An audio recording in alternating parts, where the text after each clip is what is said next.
जीवन का पानी है, तू मेरे जीवन की रोटी है, तू मेरे जीवन का पानी। Thank you, Jesus.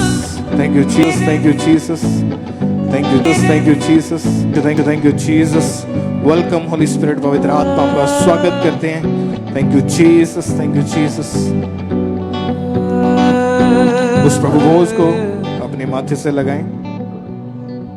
Church branches में भी जो लोग ऑनलाइन देख रहे हैं, आपने भी प्रभु भोज को लेना है. अपने माथे से लगाएं उस प्रभु भोज को पूरी इज्जत के साथ, ऑनर के साथ, डर के साथ, भय के साथ, क्योंकि ये परमेश्वर का वो लहू है, वो शरीर है जो हमारे लिए तोड़ा गया ताकि हम पापों से आजाद हो सकें, हम गुलामी से आजाद हो सकें, हम बीमारियों से आजाद हो सकें. तो उस लहू की, उस शरीर की पूरी इज्जत, ऑनर करते हुए उसको अपने माथे से लगाएं.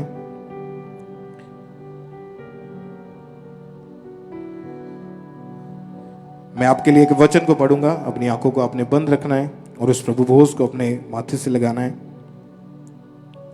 यूहन्ना 6 उसकी 53 आयत को हम पढ़ेंगे. यीशु ने उनसे कहा, मैं तुमसे सच सच कहता हूं कि जब तक तुम मनुष्य के पुत्र का मांस ना खाओ और उसका लहू ना पियो, तुम में जीवन नहीं. जो मेरा मांस खाता और मेरा लहू पीता है, अनंत जीवन उसी का है, और मैं उसे अंतिम दिन फिर जिला उठाऊंगा. क्योंकि मेरा मांस वास्तव में खाने की वस्तु है और मेरा लहू वास्तव में पीने की वस्तु है. जो मेरा मांस खाता और मेरा लहू पीता है, वह मुझ में स्थिर बना रहता है और मैं उसमें. जैसा जीवते पिता ने मुझे भेजा और मैं पिता के कारण जीवित हूं, वैसा ही वो भी जो मुझे खाएगा मेरे कारण जीवित रहेगा. सब बोले आमीन. जो रोटी स्वर्ग से उतरी यही है, उस रोटी के समान नहीं जिसे बाप दादों ने खाया और मर गए. जो कोई यह रोटी खाएगा वह सर्वदा जीवित रहेगा. प्रभु यीशु मसीह के नाम में मांगते हैं. उस पैकेट को खोलें, उस रोटी को निकालें, उसको अपने माथे से लगाएं. चर्च ब्रांचेस में भी उस पैकेट को खोलें, उस रोटी को अपने माथे से लगाएं.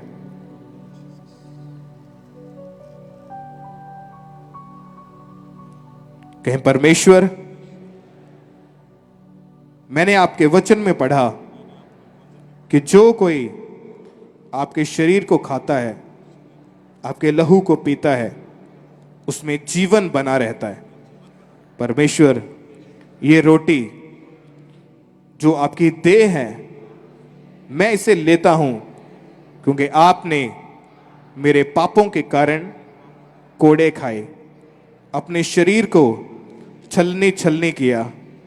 परमेश्वर, उस शरीर को, उस बदन को मेरे गुनाहों के कारण आपने सलीब पर चढ़ा दिया, अपने आप को उनके हाथों में कर दिया, ताकि हम अपने पापों से, गुलामी से, बीमारियों से छुटकारा पा सकें. परमेश्वर, प्रभु यीशु मसीह, आपने कहा कि जब तक मैं आ ना जाऊं, मेरी यादगिरी के लिए ये किया करो. परमेश्वर, प्रभु यीशु मसीह, हम आपके इस शरीर को, इस रोटी को हम लेते हैं. सब उसे लो.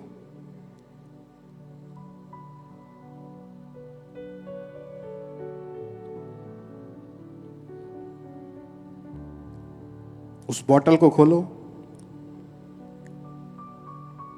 बोलो, परमेश्वर, ये जूस नहीं, ये आपका वो लहू है जो आपने एक एक कतरा करके मेरे लिए बहा दिया. प्रभु यीशु मसीह, आपने अपने चेलों को साथ लिया और उन्हें रोटी दी और उन्हें जूस दिया और उन्हें कहा कि मेरे लिए तुम ये सब किया करो.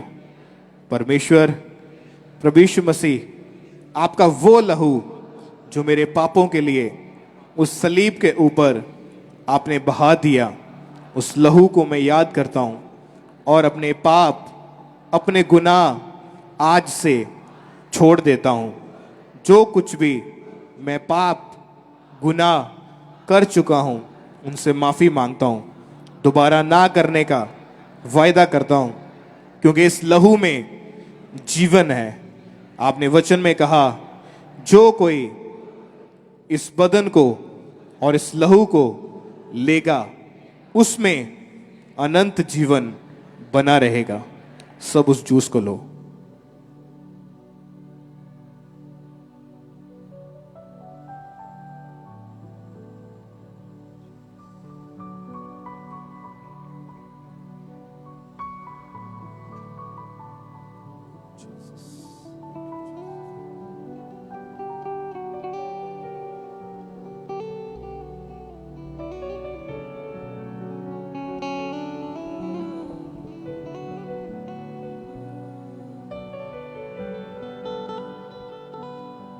प्रभु यीशु मसीह के सामर्थ्य और जीवित नाम में मांगते हैं। तारीफ करें जोर से, तालियों के साथ, जोर से आनंद के साथ, पूरी खुशी के साथ, क्योंकि आप उस प्रभु भोज में शामिल हैं। जब प्रभु यीशु मसीह ने अपने चेलों के साथ प्रभु भोज लिया था, तो आज वही दिन है कि आज हम प्रभु यीशु मसीह के उस ब्लड को, उस शरीर को हम ले रहे हैं, जिसके द्वारा हमारे पाप माफ हुए हैं, जिसके द्वारा हमें स्वर्ग जाना परमेश्वर ने तय किया है। एक बार जोर से प्रभु यीशु मसीह के लिए जोर से तालियों के साथ तारीफ कर दें। चर्च ब्रांचेस जोर से अपने हाथों को हिलाते हुए स्वर्ग की और सब परमेश्वर के नाम को महिमा दें। स्वागत है आप सबका परमेश्वर की जीवित हुजूरी में।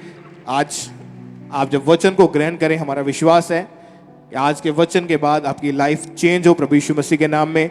हमारे स्पिरिचुअल फादर अगर वो प्रेयर में है, तो आज वो मसा जो परमेश्वर ने अपने दास को दिया है, वो मसा आज यहाँ पे मौजूद है। जिस परमेश्वर ने अपने दास को मसा किया, वो परमेश्वर इस जगह पे मौजूद है, पवित्र आत्मा इस जगह पे मौजूद है। आप सेम वापस नहीं जाएंगे प्रभु यीशु मसीह के नाम में। सब बैठ जाएं अपने अपने स्थान के ऊपर।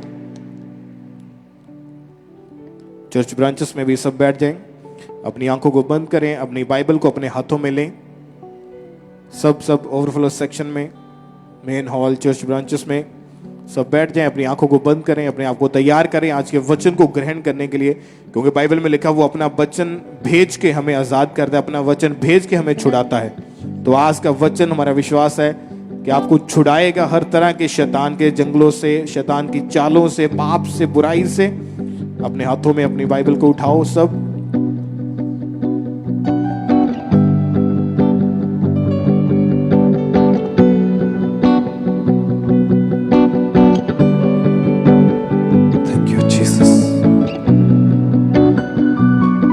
हाथों में उठाते हुए बाइबल को, परमेश्वर के पाक वचन को, आंखों को बंद करते हुए, अपने होंठों को खोलते हुए, परमेश्वर हर एक जन कहे, परमेश्वर हम आपके वचन से प्रेम करते हैं। ये वचन जो सबसे बहुमूल्य है मेरे जीवन में, परमेश्वर मैं इससे सबसे ज्यादा मोहब्बत करता हूं, क्योंकि ये वचन मेरे जीने का आधार है। बाइबल में लिखा है, इसका खुलना मेरे जीवन में रोशनी लेके आता है। परमेश्वर जब ये खुले, मेरी जिंदगी में रोशनी आए, हर अंधकार जाए और मैं तेरी ज्योति में, रोशनी में चल सकूं। मुझे समझ और बुद्धि दे, क्योंकि तेरे वचन में लिखा है कि अगर तुझसे बुद्धि की कमी है तो मुझसे मांग, मैं तुम्हें दूंगा। मैं आज तेरी हजूरी में, तेरी प्रेजेंस में परमेश्वर आत्मिक बुद्धि को मांगता हूं, जो सबसे उत्तम है।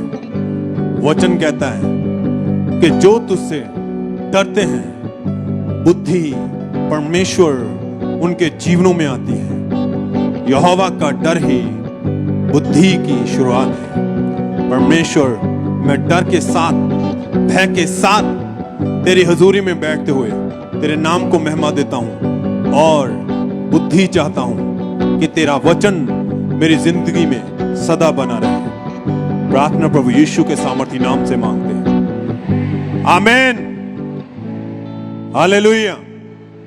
सब तारीफ करें।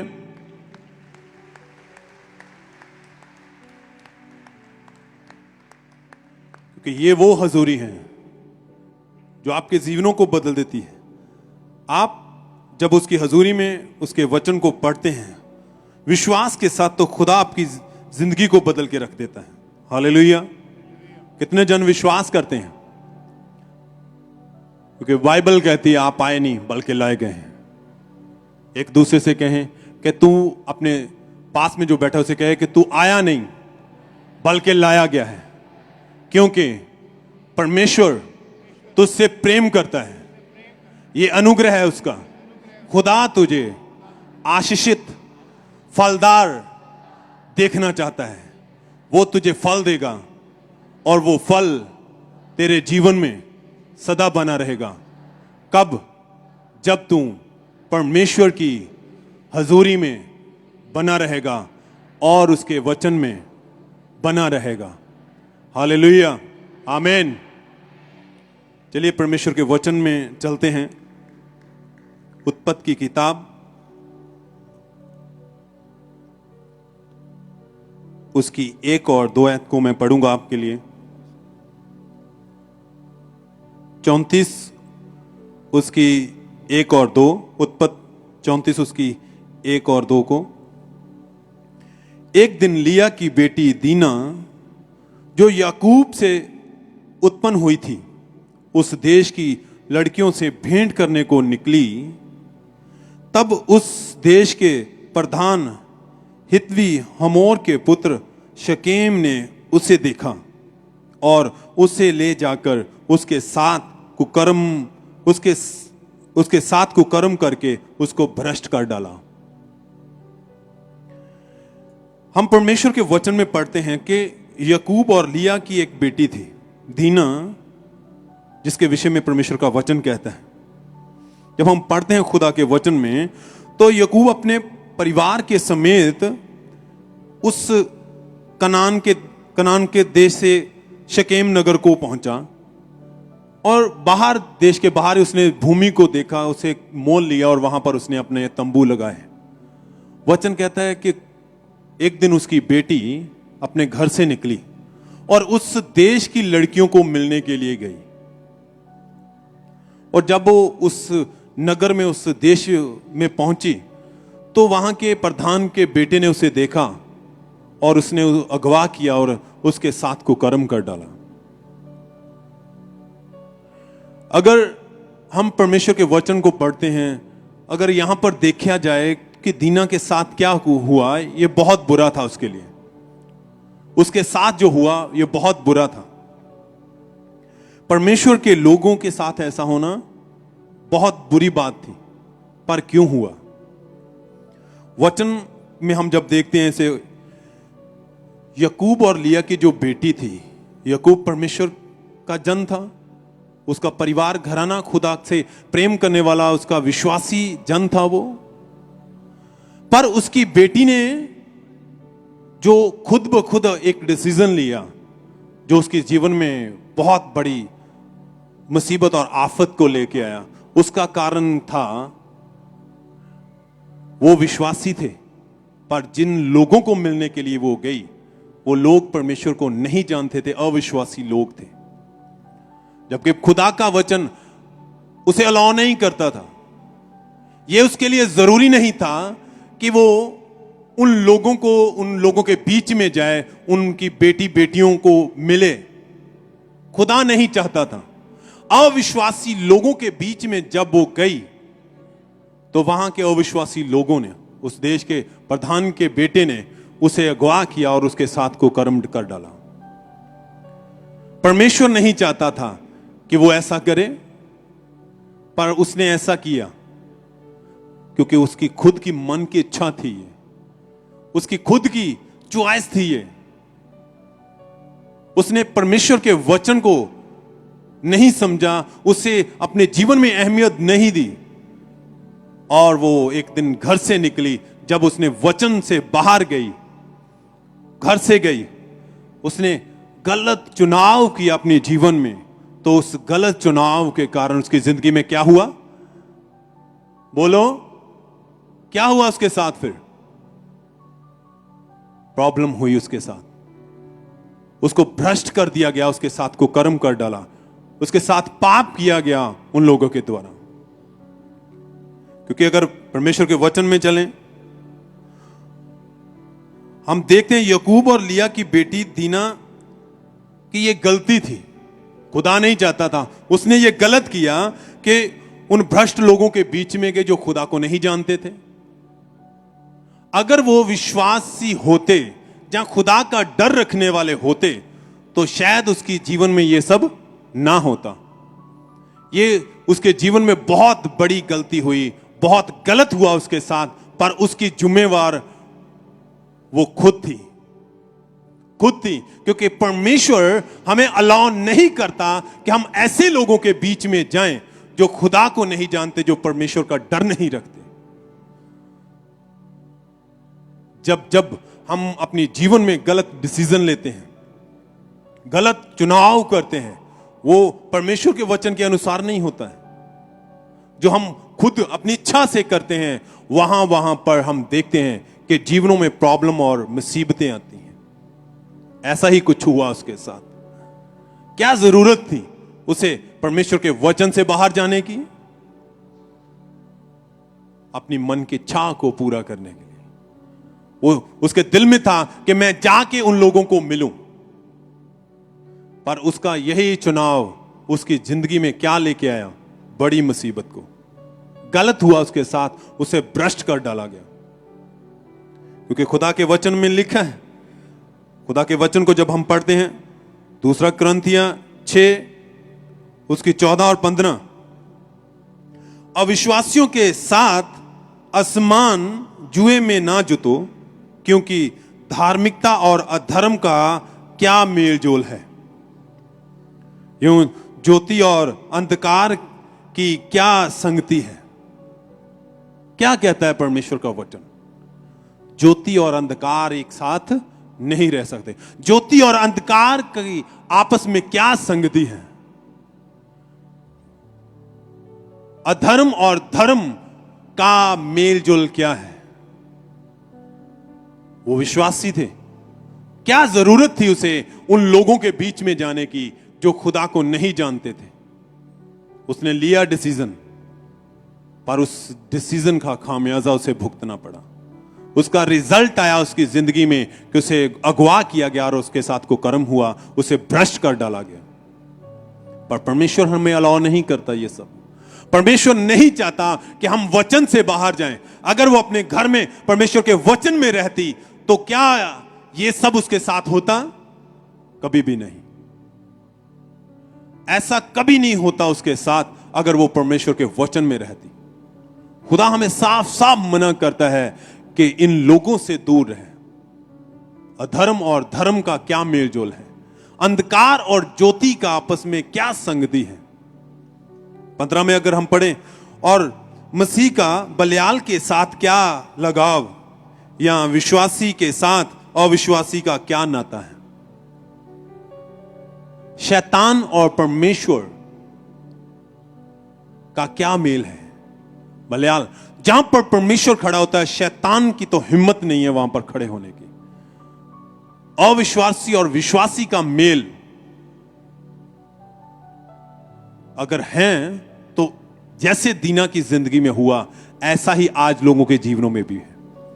चेक करके देखें अपनी जिंदगी में। रूटीन के साथ रहना तो इसी दुनिया में है, इन्हीं लोगों के बीच में है, पर जो चीजें खुदा हमें मना करता है, जिन लोगों के साथ मिलने को मना करता है, बैठने को मना करता है, उनकी संगति करने को मना करता है, अगर हम करते हैं तो हमारी जिंदगी में तभी प्रॉब्लम्स हैं। बेशक आप चर्च आ रहे हो, प्रार्थना को अटेंड कर रहे हैं, पर उसके बावजूद भी अगर आपकी बैठना उठना, आपकी संगति ऐसे लोगों के साथ है, तो मसा वो अभिषेक, वो अनुग्रह आपके जीवन में बना नहीं रहता है। वचन के अनुसार बुरी संगति अच्छे चरित्र को क्या कर देती है? क्या कर देती है? बिगाड़ देती है। बुरी संगति अच्छे चरित्र को, जब उस लड़की ने उन लोगों के बीच में जाने का निर्णय लिया, उन बुरे लोगों के बीच में गई, तो क्या हुआ उसके साथ? फिर वही बुरा हुआ, क्योंकि जो उन लोगों की खासियत है उसके साथ भी वही हुआ। दीना को नहीं चाहिए था कि वो परमेश्वर के वचन से बाहर जाती, कुछ भी क्यों ना होता, अपने परिवार में, अपने घर में रहती। क्या जरूरत है उन लोगों के साथ दोस्ती करने का और उन लोगों के साथ बैठने उठने की जो खुदा को नहीं जानते? क्या कारण था मेन कि वो उन लोगों के बीच में गई जो लोग खुदा को नहीं जानते थे, जो अविश्वासी थे? क्योंकि जहां यीशु है वहां क्या है? परमेश्वर का, जहां परमेश्वर का आत्मा है वहां पर क्या है? आजादी है। वचन कहता वो जगत की ज्योति है, जहां यीशु है वहां कोई अंधकार नहीं रहता है। वो लोग नहीं जानते थे, उनके जीवन भी वैसे ही थे। अगर वो जानते होते तो उन्हें पता होता कि ये काम करना हमारे लिए क्या है? पाप है। पर वो लड़की ने अपनी अभिलाषाओं को, अपनी मन की इच्छाओं को नहीं रोक पाई। वो गई, उन लोगों के बीच में गई, और उसका रिजल्ट भी उसकी लाइफ में देखा गया कि उसे पकड़ा गया और उसके साथ कुकर्म कर डाला गया। इसलिए हमें आज जरूरत है अपनी संगति को चेक करने के लिए कि जिन लोगों से आप प्रेम कर रहे हैं, जिन लोगों के साथ बैठते हैं, खाते हैं, कैसे हैं वो लोग, उनका जीवन कैसा है। वचन में लिखा है किसी को टच करना, छूना इंपार्टेशन है। जैसे लोगों के साथ आप बैठते हैं, मिलते हैं, हाथ मिलाते हैं, हग करते हैं किसी को, अगर अच्छे हैं तो अच्छाई आपके जीवन में रहेगी, अगर बुरे हैं तो वो सब बुराइयां भी आपके जीवन में एंटर करती हैं। आज जरूरी है हमें यह सोचने के लिए कि हमारी संगति कैसे लोगों के साथ है। क्या वो दोस्त परमेश्वर में है, वो विश्वासी हैं, वचन में चलने वाले लोग हैं? क्योंकि खुदा हमें मना करता है ऐसे मेज से खाने के लिए भी जो परमेश्वर की ओर से नहीं है। नीति वचन 13 उसकी 20 में लिखा है, परमेश्वर के वचन में जब हम उसे पढ़ते हैं तो खुदा बार बार हमें इन सब चीजों के लिए आगाह करता है। वचन में लिखा, बुद्धिमानों की संगति कर तब तू भी बुद्धिमान हो जाएगा। क्या कर? बुद्धिमान लोगों की संगति कर। अगर इसके विपरीत उलट करते हैं, गलत लोगों की संगति करते हैं, तो क्या होगा अपने जीवन में?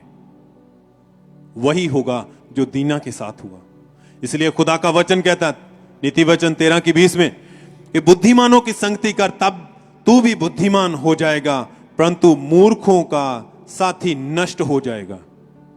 जब हम मूर्ख लोगों के साथ संगति करते हैं तो रिजल्ट क्या आता है? जैसा बुरे लोगों का अंत होता है वैसा ही उन लोगों का भी जो प्रभु में होते हुए भी उनकी संगति करते हैं, उनके जीवन में भी सेम ऐसी प्रॉब्लम्स आती हैं। अब्राहम को अगर हम पढ़ें तो वचन कहता है, अब्राहम जो खुदा का, अब्राहम जो कनान के दक्षिणी देश में, दक्षिण की दिशा में रह रहा था, वहां पर जब अकाल पड़ा तो अब्राहम उस देश से वहां निकला दूसरे देश के लिए। और वचन कहता है जब वो पति पत्नी वहां पर रह रहे थे तो उन दोनों का लगाव, उसकी वाइफ सारा का लगाव जो उसकी दासी थी उसके साथ बढ़ा। पर वो वचन कहता वो अविश्वसनीय थी, वो प्रभु को जानने वाली नहीं थी, वो अविश्वासी थी, मगर उनका उससे प्रेम था। प्रेम के वजह जब वो उस देश को छोड़ने लगे तो उस दासी को भी उन्होंने अपने साथ ले लिया। जब उस दासी को वो साथ लेके आए अपने देश में, समय बीता, जब अब्राहम और सारा के कोई संतान नहीं हुई, बाइबल कहती है कि उसने अपनी गोली उस दासी को अब्राहम को दे दिया। और उस दासी से अब्राहम के एक बेटा उत्पन्न हुआ। कितनों को पता है ये?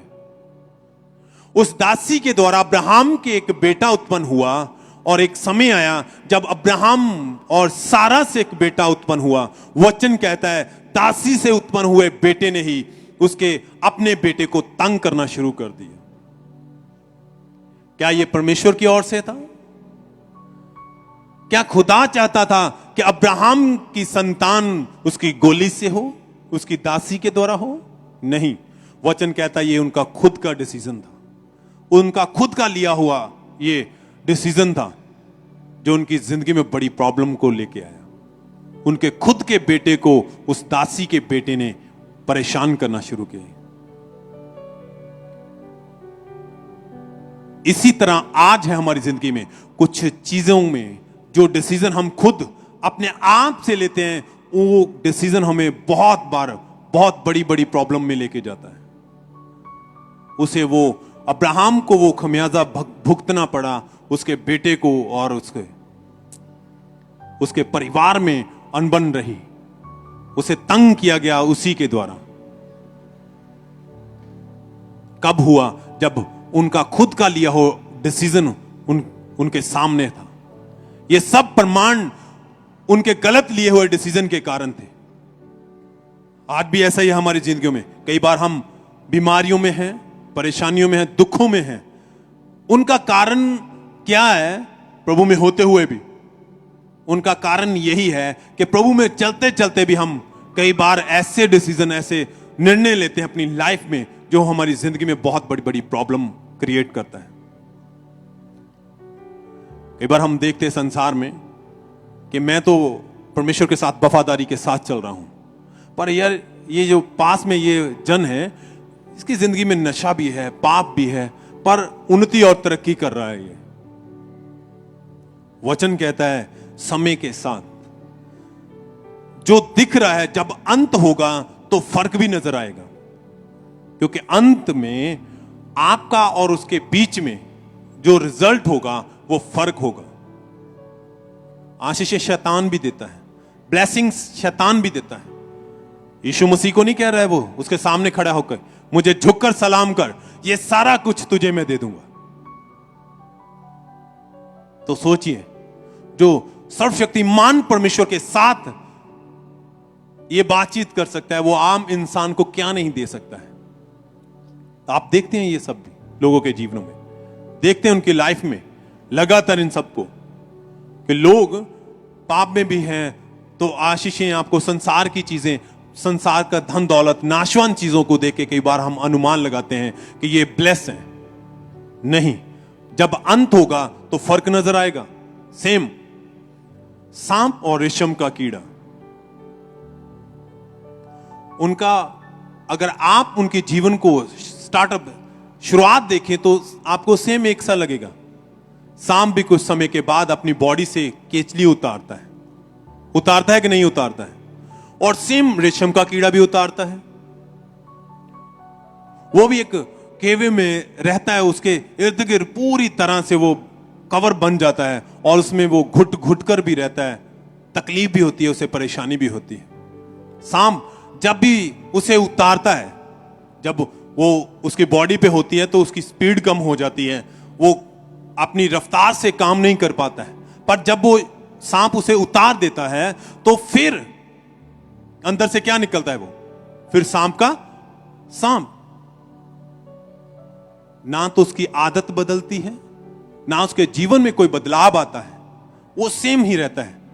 पर अगर रेशम के कीड़े को आप देखो, जब वो उस केवों में, उस कवर में रहता है, दुख में रहता हो, परेशानी होगी, पर वही दुख उसे बल देता है, ताकत देता है। जब वो उसे उतारता है तो बाइबल में भी आपने देखा है, आपने प्रैक्टिकल भी सुना होगा कि वो जब उसे उतारता है तो उसे परमेश्वर नए पंख देता है। पहले वो कीड़ा था, बाद में वो उन पंख के द्वारा हवा में उड़ता है। प्रोसेस सेम ही है, पर रिजल्ट अलग है। अंत उनका दोनों का अलग है। यही सेम है आज। जरूरत है हमें जांचने की हमारे जीवन में कैसा है, कैसे डिसीजन है। आज अगर दुख में, बीमारी में, परेशानी में, प्रॉब्लम, समस्या चल रही है, तो उसका कारण ये है कि हम परमेश्वर में होते हुए भी कई बार गलत डिसीजन लेते हैं। एक नहीं, अगर आप खुदा के नबियों को पढ़ो, जहां जहां भी उन्होंने गलत डिसीजन लिया है, वहां वहां उनकी जिंदगी में क्या हुई है, प्रॉब्लम। गलत चुनाव करना उनकी जिंदगियों में प्रॉब्लम को लेके आया। सुलेमान, जिसे परमेश्वर ने बुद्धि दी, उत्तम, उसके राज्य के जैसा कोई राज्य नहीं था, बाइबल बताती है। उसके तुल्य पूरी सृष्टि में, पूरी धरती पर कोई नहीं था। उसके राज्य को देखने के लिए, उसकी समझ को देखने के लिए, उसके निर्णय, उसके फैसलों को देखने के लिए लोग दूसरे देश के राजा उससे भिन्न, उससे मिलने जाया करते थे। पर समय के साथ अपने राज्य को और बढ़ाने के लिए उसने अन्य जाति लड़कियों के साथ मैरिज करी। बहुत सारी ऐसी लड़कियों से उसने मैरिज की जो परमेश्वर में नहीं थी, जो खुदा की बेटियां नहीं थी। ना होने के कारण ही एक समय आया कि उसके जीवन में बड़ी प्रॉब्लम रही। उन्होंने खुद भी वो अपने देवी देवताओं की उपासना की और उससे भी करवाई, और उसी का खमियाजा उसे भुगतना पड़ा। गलत डिसीजन, गलत निर्णय। क्या सुलेमान को चाहिए था ये करना? वचन में तो ये लिखा है कि अगर बेटा प्रभु में है तो मैरिज करते समय बेटी प्रभु में हो। प्रभु में होने का मतलब क्या है? नाम के पीछे मसीह लगना? क्या डेविड मसीह हैं या आपके नाम के पीछे मसीह हैं तो प्रभु में आप? नहीं। मैंने ऐसे मसीहों को भी मैं मिला हूं जो नाम के पीछे तो मसीह हैं, मगर जब हम उन्हें मिलते हैं, पूछो आपने बैप्टाइज लिया है जी? नहीं जी, अभी तो नहीं। तो कौन कहता भाई आप मसीह हैं? अभी तक आपने अपने जीवन को परमेश्वर को समर्पित ही नहीं किया, उसे उद्धारकर्ता ग्रहण ही नहीं किया, तो आप कहां से मसीह हैं? ऐसा हो सकता है किसी बच्चे को आप स्कूल भेजो और उसकी एडमिशन मत कराओ, तो साल बाद आपको स्कूल से रिपोर्ट कार्ड मिल जाएगा आपको? नहीं। अगर आप उसका रिजल्ट रिपोर्ट कार्ड चाहते हैं तो आपको उस बच्चे का नाम रजिस्ट्रेशन करवाना पड़ेगा। वहां पर बात खत्म नहीं हुई। रजिस्ट्रेशन के बाद अब वो लगातार क्लासेस अटेंड करेगा, वो होमवर्क कंप्लीट करेगा, अपने टेस्ट कंप्लीट करेगा, तो फिर साल बाद उसका रिजल्ट परफेक्ट आएगा, अच्छा होगा रिजल्ट उसका। पर जहां पर नाम के पीछे तो मसीह है, पर अभी तक जी 35-40 साल एज हो चुकी है, मैंने अभी तक बैप्टाइज नहीं लिया है, तो आप प्रभु में नहीं है जी। मैरिज है, हाँ लड़की प्रभु में नहीं, मैरिज के बाद बैप्टाइज ले लेगी। क्या आप किसी के जीवन को बदल सकते हैं? नहीं। ये आपके गलत लिए हुए निर्णय हैं, गलत किए हुए चुनाव है, जो आपकी मैरिज लाइफ को भी ब्लेस नहीं होने देते। प्रभु कहता है प्रभु में है तू, तो वचन में लिखा है कि बेटी भी प्रभु वाली हो। मतलब बैप्टाइज हो, प्रार्थना, उपवास, वचन में चलने वाली।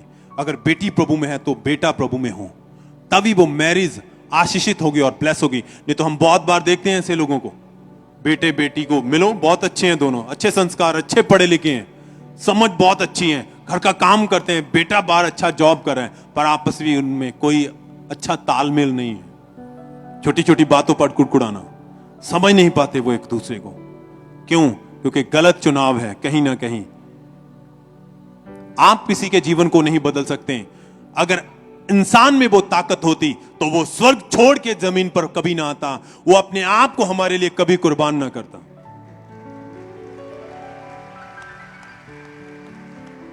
ऐसे बहुत सारी बातें हैं जहां जहां आप गलत डिसीजन लेते हो, गलत निर्णय लेते हो। एक ब्रदर मिले, कहते कि मैं परमेश्वर के साथ वफादारी के साथ चलता हूं जी। मैं लगातार अपने दशवांश अदिये जो घर में निकालता हूं, परमेश्वर के लिए मैं हर समय निकालता हूं। मैं क्या निकाल के आप चर्च देते हो? नहीं जी, कई बार मैं किसी की हेल्प कर देता हूं, कई बार मुझे कोई जरूरतमंद जन मिलता है तो मैं उसकी सपोर्ट करता हूं, उससे दे देता हूं अगर किसी की चीज की जरूरत है तो वो। क्या ये वचन पूरा कर रहे हैं आप? वचन कहता है अदिये, दान, दशवांश भेंटें, शुक्रगुजारियां कहां लाके रखनी है? परमेश्वर के भवन में। आप कौन होते हैं डिसीजन लेने का कि ये खुदा की दशवांश अदीय दान भेंटों को आप इस्तेमाल करने वाले कौन है? क्या आपको अलाउ करता है परमेश्वर? नहीं।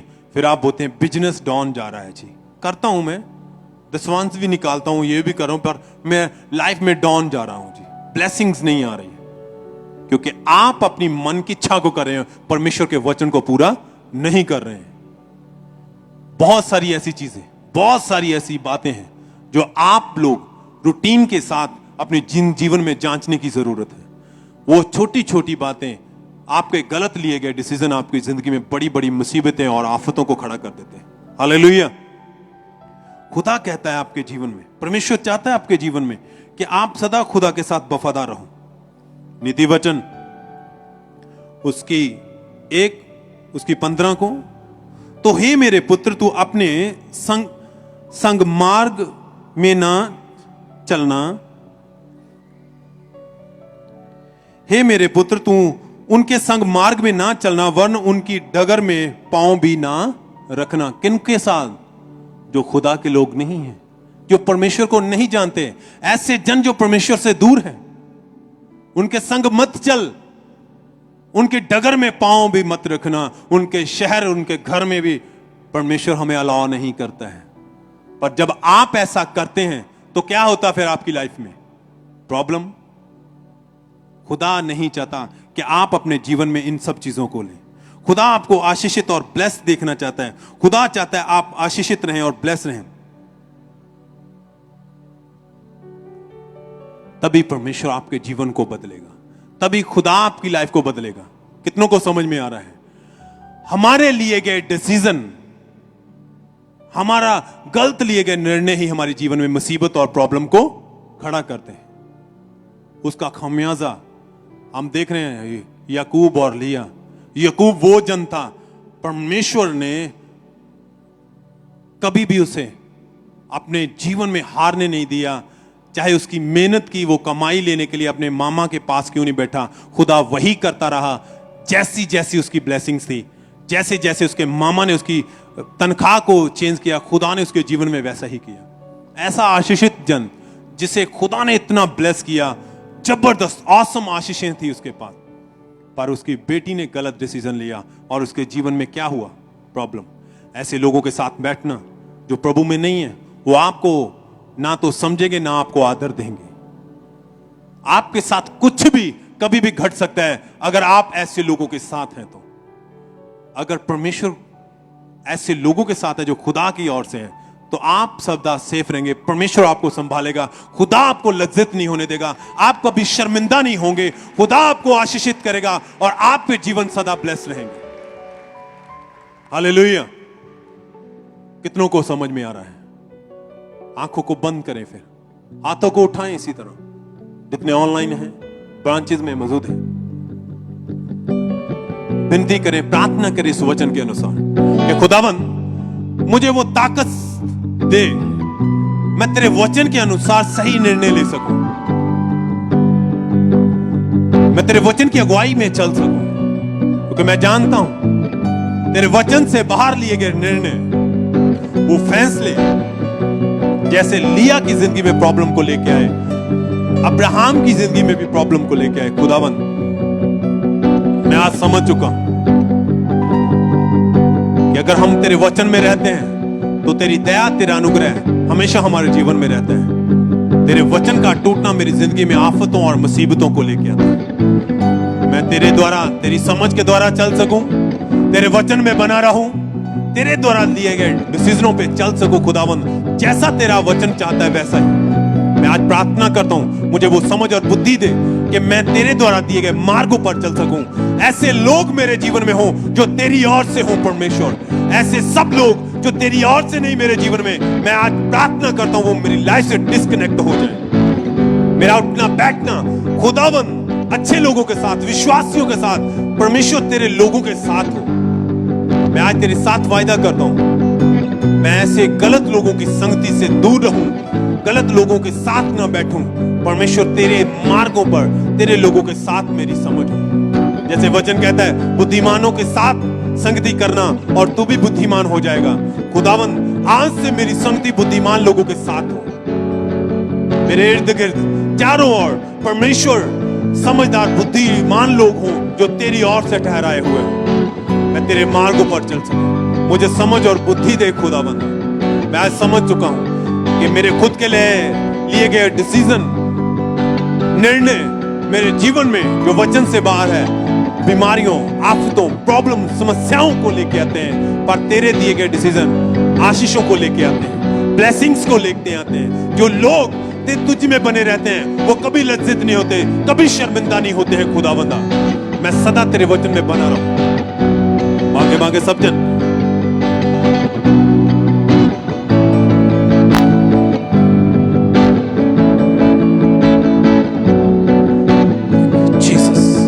तेरे वचन में लिखा है खुदावंद अपनी दृष्टि में बुद्धिमान ना हो, यहोवा का भय मानना और बुराई से अलग रहना। ऐसा करने से तेरा शरीर भला चंगा और तेरी हड्डियां पुष्ट रहेंगी। परमेश्वर मैं आज वायदा करता हूं तेरे साथ, मैं तेरे वचन में रह सकूं, मैं रहूंगा तेरे वचन में, तेरी आज्ञाओं को मानते हुए, तेरे हुक्मों को मानते हुए तेरे वचन में बढ़ता जाऊं। खुदावंद कृपा करे परमेश्वर, अनुग्रह दे खुदावंद। मांगे मांगे सब जन।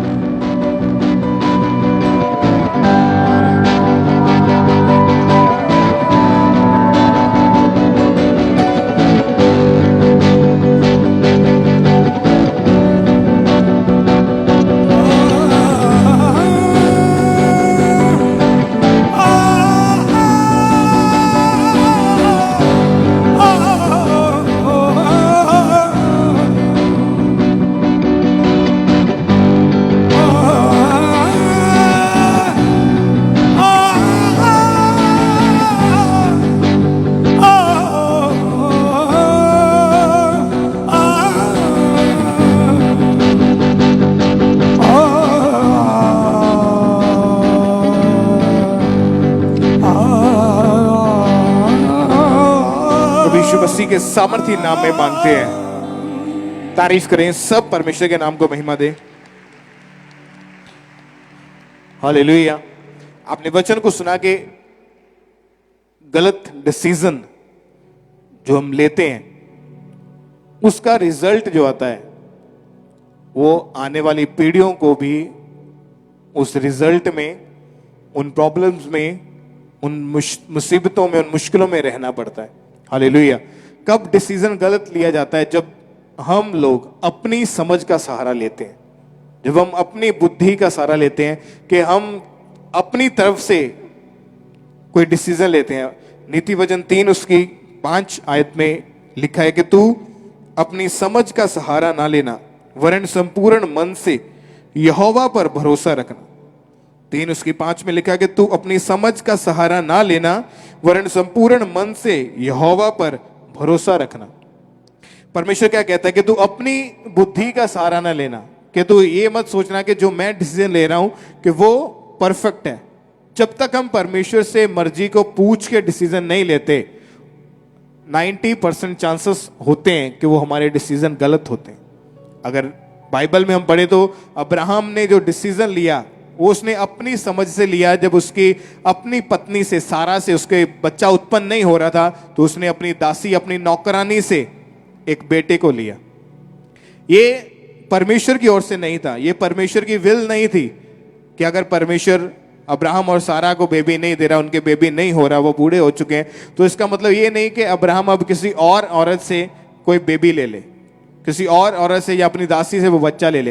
ये उसकी अपनी ओन विश, उसकी अपनी मनसा थी, उसकी अपनी इच्छा थी, और उसने अपनी बुद्धि का सहारा लिया, अपनी समझ का सहारा लिया कि चलो अगर ऐसे नहीं होते तो ऐसे कर ले ताकि हम एक शर्मिंदगी से बच जाएं, ताकि लोग मुझे ये ना कहे कि अब्राहम तू कभी बेटा नहीं पैदा कर सका। अपनी इंसल्ट को ढकने के लिए अपनी समझ का सहारा लिया और वो बेटा जो पैदा हुआ जिसका नाम इश्माएल रखा गया। और बाइबल में लिखा कि इश्माएल जो पैदा हुआ, इश्माएल के आगे जो वंशज हुए, जो आज कई देश ऐसे हैं जो इश्माएल के वंशज हैं। और बाइबल में लिखा कि शरीर का जन्माया हुआ आत्मा के जन्माए को आज भी सताता है। यानी इश्माएल जो था वो कहां से था? शरीर से, परमेश्वर की इच्छा से नहीं था। लेकिन जब अब्राहम और सारा दोनों के जो बच्चा हुआ, पति पत्नी के, वो बच्चा जो हुआ जो इसहाक था, वो अपनी समझ नहीं थी, वो परमेश्वर की समझ थी। इसीलिए उन दोनों में इतना फर्क था कि इश्माएल इसहाक को सताता था, और आज भी वैसा ही होता है कि जो वंश इश्माएल के द्वारा पैदा हुए हैं, जो देश इश्माएल के वंशज हैं, आज भी वो आत्मिक लोगों को सताते हैं। मिडल ईस्ट में ऐसा होता है आज भी। वो देश, अगर आप गूगल पे जाओ, स्टडी करो, आपको समझ आएगी कि कुछ देश ऐसे हैं मिडिल ईस्ट में जो क्रिश्चियन लोगों को सताते हैं, जो उनको परसिक्यूशन में डालते हैं, क्रिश्चियन लोगों को मारते हैं, या उनको उनकी चर्चेस को जलाते हैं, या उनको मारने की कोशिश करते हैं। आज भी बाइबल में इसीलिए लिखा कि शरीर का जन्माया हुआ आत्मा के जन्माए को सताता है। इसीलिए परमेश्वर ने नीति वचन 3 उसकी 5 में कहा कि तू अपनी समझ का सहारा ना लेना, वरन संपूर्ण मन से यहोवा पर भरोसा रखना। अगर आप चाहते हैं राइट डिसीजन लेना, सही डिसीजन लेना, तो अपना भरोसा परमेश्वर के ऊपर रखो, परमेश्वर के टाइमिंग की वेट करो। वो लोग जो जल्दी अपीयर होने की कोशिश करते हैं, वो जल्दी डिसअपीयर हो जाते हैं। वो लोग जो जल्दी आगे बढ़ना चाहते हैं, वो जल्दी ही पीछे हो जाते हैं। वो लोग जो जल्दी एक छलांग मारकर, एक शॉर्टकट मारकर किसी चीज को, किसी ब्लेसिंग को हासिल करना चाहते हैं, सारी उम्र के लिए वो उस चीज को गवा देते हैं। हालेलुया। क्या लिखा है? कहता यहोवा के ऊपर भरोसा रखना, संपूर्ण मन से परमेश्वर के ऊपर भरोसा रखना, अपनी बुद्धि का सहारा ना लेना, परमेश्वर की समझ का सहारा लेना, परमेश्वर के ऊपर भरोसा रखना। जब हम परमेश्वर के ऊपर भरोसा रखते हैं और टाइमिंग की वेट करते हैं, आज लोग मैरिज में गलत डिसीजन ले लेते हैं टाइम की वजह से। उनको लगता है कि शायद मेरी उम्र निकली जा रही है, अभी जो भी मुझे लड़की मिले मैं उससे शादी कर लूंगा, या मुझे जो भी लड़का मिले मैं उससे शादी कर लूंगा। लेकिन हो सकता है परमेश्वर ने आपके लिए कोई परफेक्ट रखा हो, लेकिन जब आप अपनी समझ का सहारा लेंगे, जब आप केवल आंखों का सहारा लेंगे, आप धोखा खा जाएंगे और आप गलत डिसीजन लेंगे, और गलत डिसीजन का रिजल्ट आपके बच्चों को, आपकी जनरेशंस को, आने वाले लोगों को, आने वाले बच्चों को भुगतना पड़ेगा। इसीलिए बाइबल में लिखा कि यहोवा पर भरोसा रखना, पूरे मन से, संपूर्ण मन से, संपूर्ण हृदय से परमेश्वर के ऊपर भरोसा रखना। अगर अब्राहम वेट करता और जब परमेश्वर ने सारा के द्वारा उन्हें इसहाक दिया, केवल वही बेटा होता, तो कभी इश्माएल जैसी जो संतान पैदा हुई वो कभी उसके वंश को ना सताता, ना वो ऐसे देश आज बन पाते। ये एक शैतान की योजना है कि शैतान आपको उकसाता है गलत डिसीजन लेने के लिए, गलत संगति में जाने के लिए। जितनी आप गवाहियां सुनते, लोग बताते कि नशे कैसे शुरू हुए, गलत संगति में जाने की वजह से। पाप कैसे शुरू हुआ, गलत संगति में जाने की वजह से। मैं तो नशा नहीं करता था, मैं जी यहाँ पे काम करता था, वहां पे लोग नशा करते थे, उनके साथ उठना बैठना हुआ। पहले वो शराब पीते थे, मैं कोल्ड ड्रिंक पीता था, मैं कोक पीता था। 2 4 5 दिन बाद खुद के हाथ में शराब का गिलास पकड़ा हुआ। कारण क्या? गलत संगति। कि अपनी समझ का जब लोग सहारा लेते हैं तो हमेशा प्रॉब्लम आती है। बाइबल को खोलें अपनी उत्पत्ति 24 उसकी 12,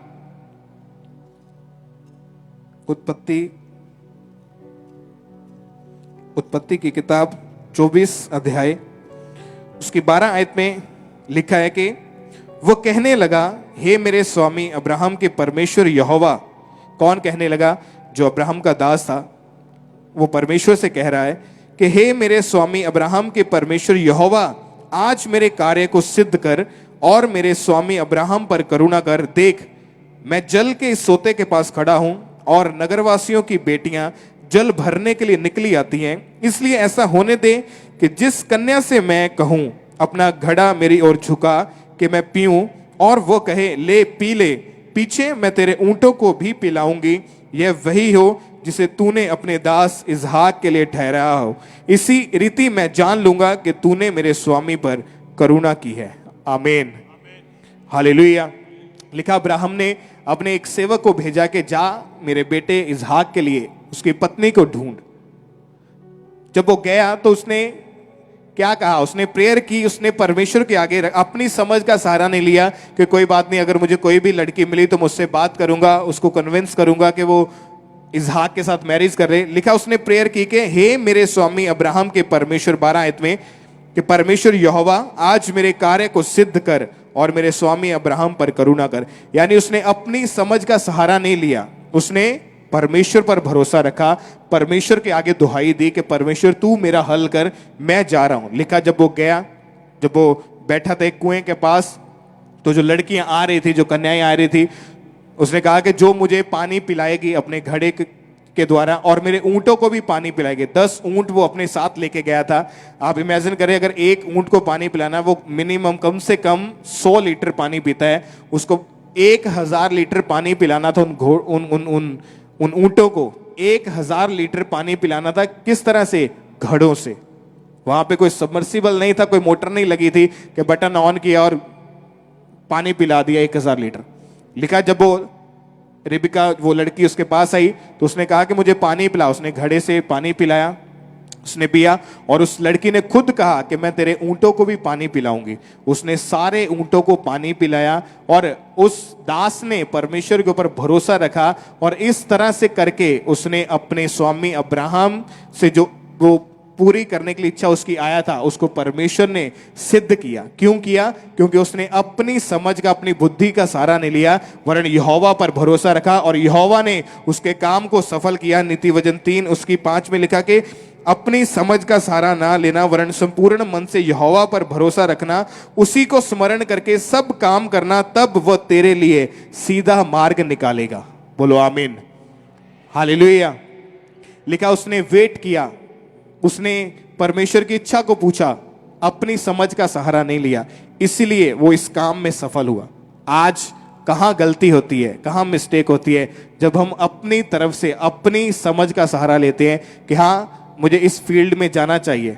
लोग कहते हैं अब मैं 22 साल का हो गया, 20 साल का हो गया, अब मुझे कनाडा की फाइल लगा लेनी चाहिए। क्या परमेश्वर से पूछा आपने कि परमेश्वर तेरी क्या इच्छा है? लोग कहते हैं मैं इस बिजनेस को शुरू करूंगा। क्या आपने पूछा परमेश्वर से कि परमेश्वर तेरी क्या इच्छा है?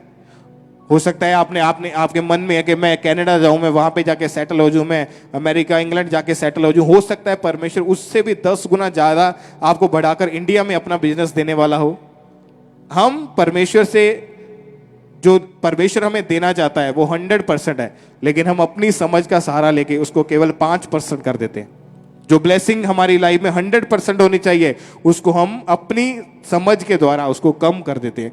इसीलिए कोई भी लाइफ का डिसीजन हो, चाहे वो मैरिज है, चाहे वो बिजनेस है, चाहे वो जॉब है, चाहे वो आपकी सेहत है, चाहे कुछ भी क्यों ना हो, उसको करने से पहले परमेश्वर की इच्छा को पूछो।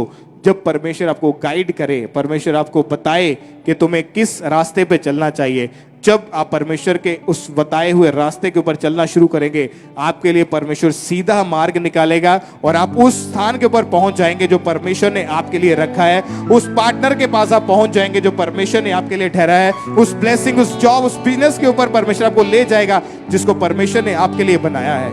हालेलुया। इसीलिए लिखा अपनी समझ का सहारा ना लेना, यहोवा पर भरोसा रखना। जब हम पुराना नियम 1 शमूएल 30 अध्याय को पढ़ेंगे, 1 शमूएल 30 अध्याय में लिखा कि जब दाऊद अपने नगर में गया, दाऊद सिकलग में जब गया तो उसने क्या देखा कि अमालेकियों ने सिकलग को फूंक डाला है और सिकलग के सब लोगों को, दाऊद की दोनों पत्नियों को भी बंदी बनाकर वो साथ में ले गए हैं। तो जब दाऊद वहां पे पहुंचा, दाऊद ने जब देखा कि वो पूरा जो देश है वो पूरा जला पड़ा है, लोगों को बंदी बनाकर लेके वो चले गए हैं अमालेकी, और दाऊद इतना वहां पे बैठा हुआ देख रहा है कि क्या हो रहा है।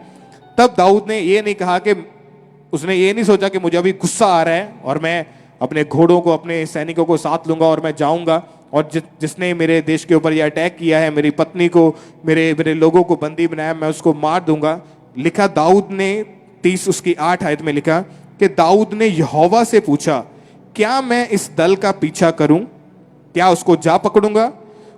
परमेश्वर ने उससे कहा, पीछा कर, क्योंकि तू निश्चय उसको पकड़ेगा और निस्संदेह सब कुछ छुड़ा लाएगा। आमीन, हालेलुया।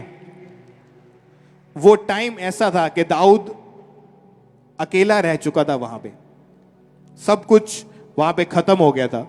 उसकी दोनों पत्नियों को वो लोग ले गए, उसके सारे लोगों को वहां पे जो सामान था सब लूट बांट के ले गए। और दाऊद वहां पे खड़ा हुआ, ये नहीं कह रहा कि अब मैं उनको मार दूंगा, अब मैं उनके पीछे जाऊंगा। सबसे पहले उसने परमेश्वर की इच्छा को पूछा कि क्या मैं उनके पीछे जाऊं। अगर परमेश्वर उसे कह देता कि नहीं जाना है तो दाऊद नहीं जाता। दाऊद ने कहा क्या परमेश्वर मैं जाऊं, अगर जाऊं तो क्या मैं उनको पकड़ लूंगा। परमेश्वर ने कहा जा, तू निस्संदेह उन्हें पकड़ डालेगा और सब कुछ तू छुड़ा लाएगा। जैसे ही दाऊद ने परमेश्वर की विल को पूरा किया, वो लोग अभी रास्ते में ही थे, वो अपनी मंजिल की ओर भी नहीं पहुंचे थे। दाऊद ने सबको मारा, सब बंदियों को छुड़ाया, सब सामान जो लूटा था वो सब वापस लेके आया अपने नगर में। और परमेश्वर ने उसको और उसकी लाइफ को, उसके नगर को, उसकी पूरी लाइफ को रिस्टोर किया। हालेलुया। कब? जब उसने अपनी समझ का सहारा नहीं बल्कि परमेश्वर की समझ का सहारा लिया, परमेश्वर के ऊपर भरोसा रखा कि यदि परमेश्वर तू कहे तो मैं जाऊंगा, यदि तू कहे नहीं तो मैं नहीं जाऊंगा। अगर हम इस तरीके से परमेश्वर के सामने जाएं कि परमेश्वर अपनी विल को हम पे जाहिर कर, अपनी मर्जी को हम पे जाहिर कर, तो परमेश्वर आपको गाइड करेगा। बाइबल में लिखा परमेश्वर मूसा के आगे आगे, इजराइलियों के आगे आगे चलता था। परमेश्वर का आत्मा उनकी अगुवाई करता था, दिन को बादल रात को आग का खंभा बन के उनकी अगुवाई करता था कि कहाँ जाना है, किस तरफ जाना है। इसी तरह से जब आप परमेश्वर के साथ अच्छे रिलेशन में होंगे, आप परमेश्वर के साथ बने होंगे, प्रेयर में होंगे, फास्टिंग में होंगे, एक रिलेशन में होंगे, तो परमेश्वर आपको गाइड करेगा। परमेश्वर खुद बोल के भी आपको बताएगा कि कौन सी चीज तेरे लिए परफेक्ट है, कौन सा रास्ता तेरे लिए परफेक्ट है, कौन सी फील्ड मैंने तेरे लिए चुनी है, कौन सी जॉब, कौन सा बिजनेस मैंने तेरे लिए चुना है। इसीलिए आज से जब आपने प्रेयर करनी है तो पहले परमेश्वर से परमेश्वर की मर्जी को पूछना है। जब आप ऐसा करेंगे तो परमेश्वर आपके लिए सीधा मार्ग निकालेगा। वो मार्ग आपको आपकी मंजिल की ओर लेके जाएगा। जो आप चाहते थे उससे 10 गुना ज्यादा परमेश्वर आपको आशीष करेगा। जिसके लिए आज जो आपके दिमाग में है उससे कई गुना ज्यादा परमेश्वर आपको देगा। हालेलुया। एक गूगल के ऊपर एक फोटो हमने थोड़े दिन पहले देखी कि एक व्यक्ति, उसको प्यास लगी है, उसने पानी पीना है और आगे 2 बोर्ड लगे हुए हैं। एक बोर्ड के ऊपर लिखा है पानी, वाटर लिखा हुआ है कि यहाँ से 5 किलोमीटर दूर है या यहाँ से 9 किलोमीटर दूर है, ऐसा बोर्ड के ऊपर लिखा। और उसके साथ ही एक बोर्ड और लगा है, उसके ऊपर लिखा हुआ है H2O, वो यहाँ से 50 मीटर है। अगर वो व्यक्ति समझदार होगा, उसने पढ़ा क्या कि पानी 9 किलोमीटर दूर है और H2O को भी पानी ही कहा जाता है। अगर जिसने जिसने साइंस पढ़ी है, मैथ पढ़ा है, उसको पता होगा H2O का मतलब भी पानी होता है। वो सिर्फ 50 मीटर दूर था, तो वो व्यक्ति को समझ नहीं थी, उसको पता नहीं था। वो किधर को चल पड़ा? जहाँ पे 9 किलोमीटर दूर पानी लिखा हुआ था। और लेकिन उसकी अपनी समझ थी, वो लैक ऑफ नॉलेज या कहते हैं घटी जो बुद्धि की कमी होने की वजह से वो अपनी मंजिल के ऊपर, जहां पे उसको 2 मिनट में पहुंच जाना चाहिए था, 8 घंटे तय करके गया, फिर जाके उसने पानी पिया। हालेलुया। इसीलिए बाइबल में लिखा, जब हम परमेश्वर के विल को पूछते हैं तो परमेश्वर हमें गाइड करता है कि कौन सी चीज परमेश्वर इजी रास्ते से हमें लेके जाएगा और वहां पे पहुंचा देगा। लेकिन जब हम अपनी समझ का सहारा लेंगे, पहुंच जाएंगे, लेकिन वहां पे इतनी प्रॉब्लम्स झेल के पहुंचेंगे, इतने डिस्टर्बेंस को झेल के पहुंचेंगे, इतनी प्रॉब्लम आएंगी कि आप, कई लोग तो दम तोड़ देंगे रास्ते में। इसीलिए परमेश्वर से हमेशा पूछो कि परमेश्वर आपकी क्या योजना है, कि परमेश्वर तूने किस काम के लिए मुझे चुना है, किस बिजनेस के लिए चुना है, कहां पे परमेश्वर मैंने जाना है। हो सकता है आपके मन की इच्छा हो कि मैं विदेश चला जाऊं, पर परमेश्वर आपको यहां पे एज ए पास्टर इस्तेमाल करना चाहता हो, कि आपके द्वारा परमेश्वर हजारों लाखों रूहों को बचाना चाहता हो। हालेलुया। इसीलिए अपनी समझ का सहारा ना लेना, वरन संपूर्ण मन से यहोवा पर भरोसा रखना। हालेलुया। अपने हाथों को उठाओ, सब अपनी आंखों को बंद करके अपने स्थान के ऊपर खड़े हो जाएं। सब चर्च ब्रांचेस में भी, ओवरफ्लो सेक्शन, सब अपने अपने स्थान के ऊपर खड़े होके अपने हाथों को उठाओ परमेश्वर की उपस्थिति में और मांगो परमेश्वर से कि आज का वचन हमारे जीवन में पूरा हो। परमेश्वर, आज से हम आपकी मर्जी को, आपकी इच्छा को परमेश्वर पूछेंगे, प्रार्थना में रहेंगे, आत्मा में रहेंगे, वर्शिप में रहेंगे, आपके कामों को करते रहेंगे। परमेश्वर, तू मेरे रास्तों को सीधा कर, मेरे मार्ग को सीधा कर, क्योंकि तेरे मार्गों में उत्तम उत्तम पदार्थ पाए जाते हैं। परमेश्वर, इसलिए मुझे अपने मार्गों पे चलना सिखा परमेश्वर, अपनी इच्छा के अनुसार चलना सिखा परमेश्वर।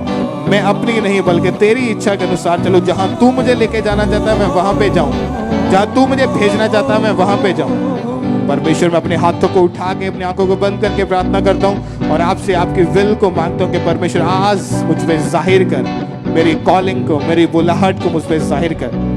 आज मुझे सिद्ध कर दे परमेश्वर, मुझे परफेक्ट कर दे और हर दुष्ट आत्मा, हर शैतान आज मेरे जीवन से निकल जाए यीशु मसीह के नाम में, जो मुझे आपकी मर्जी को पूरा करने से रोकता है, जो मुझे आपके कामों को करने से रोकता है। उठाओ अपने हाथों को, मांगो परमेश्वर से, सब भाई सब बहनें, क्योंकि परमेश्वर की योजना हर एक जन के लिए अलग अलग है। परमेश्वर ने अलग अलग तरीके से आपको इस्तेमाल करना है। तो अपनी विल को किसी की विल से कॉपी करने की बजाय परमेश्वर से मांगो कि परमेश्वर अपनी इच्छा को मुझ पे जाहिर कर, अपनी मर्जी को मुझ पे जाहिर करके मैं क्या करूं, कौन से फील्ड में जाऊं, किस तरह से मैं तेरे कामों को करूं। अपनी कॉलिंग को परमेश्वर आज मुझ पे जाहिर कर, अपनी बुलाहट को जो तू मेरे लिए रखी हुई है वो बुलाहट को मेरे ऊपर जाहिर कर। मांगो मांगो ऊंची ऊंची ऊंची ऊंची आवाज में पवित्र आत्मा से भरते हुए।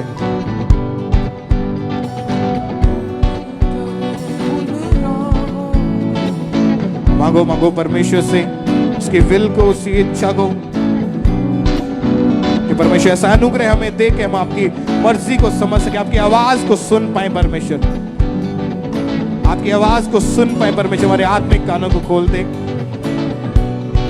हम तेरी मर्जी को देख पाए, हमारी आत्मिक आंखों को खोल दे, हमारी आत्मिक बुद्धि को खोल दे, हम तुझे समझ पाए। परमेश्वर मैं जानता हूं परमेश्वर आपकी सारी योजनाएं मेरे लिए भले की हैं। परमेश्वर तेरी वो भली योजनाएं आज मेरे जीवन में पूरी हो। परमेश्वर उठाओ सब भाई सब बहनें ओवरफ्लो सेक्शन चर्च ब्रांचेस में मांगते हुए कि परमेश्वर अपनी भली इच्छा को आज मुझ पे जाहिर कर, अपने अनुग्रह को मुझ पे जाहिर कर।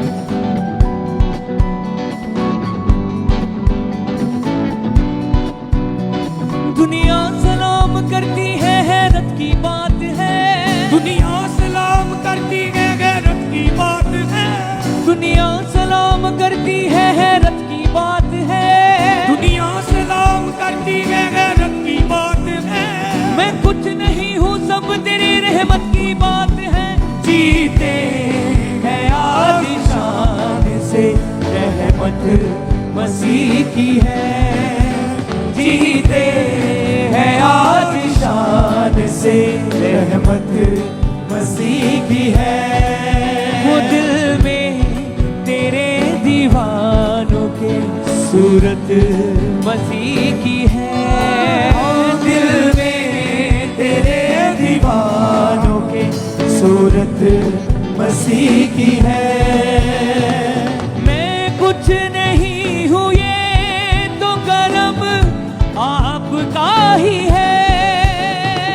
मैं कुछ नहीं हूँ, ये तो करम आपका ही है।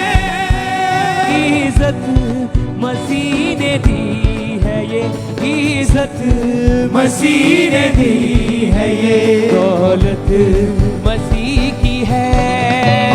इज्जत मसीह ने दी है, ये दौलत मसीह की है। दिल में तेरे दीवानों के सूरत मसीह